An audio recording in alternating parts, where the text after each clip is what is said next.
The outlook for the Eurozone is definitely improving, and it's aided by a weaker oil price, a weaker euro, the exchange rate, and the ECB's quantitative easing program has definitely eased financial conditions, both for the public sector and the corporate sector. And in the near term, we see these factors pushing the recovery forward. Yes, I think the ECB has taken a very substantial move, a very substantial measure in its latest public sector asset purchase program, adding to its already existing private sector purchase program.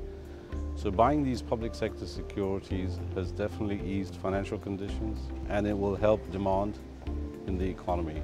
Now, the important thing here is that the ECB intends to stay the course until September 2016, and that we think will be necessary. It may need to go beyond that.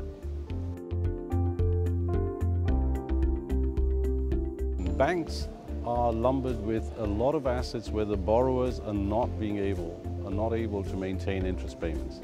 These weak assets are inhibiting the bank's ability to lend.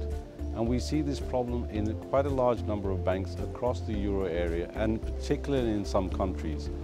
And here, banks that have a high proportion of these so-called weak assets, they're not profitable and they're not able to lend. So to make the ECB's quantitative easing program more effective, we need banks and their regulators, together with official authorities, to address this problem more forcefully. In the euro area, the most important area is structural reforms. Okay? This is where the euro area, when compared to other OECD countries, for example, is lagging behind. Now, we need to find a way that incentivizes countries to go faster on structural reforms. And one way to do this is to use an approach called benchmarking, where you find indicators where you can compare different countries on. To give you examples, it would be something like the number of days it takes to open a business, to get a business license, the number of days it takes to enforce a contract. These types of indicators, when you look at the euro area and compare it with the OECD, the euro area is lagging behind, and in some cases significantly behind.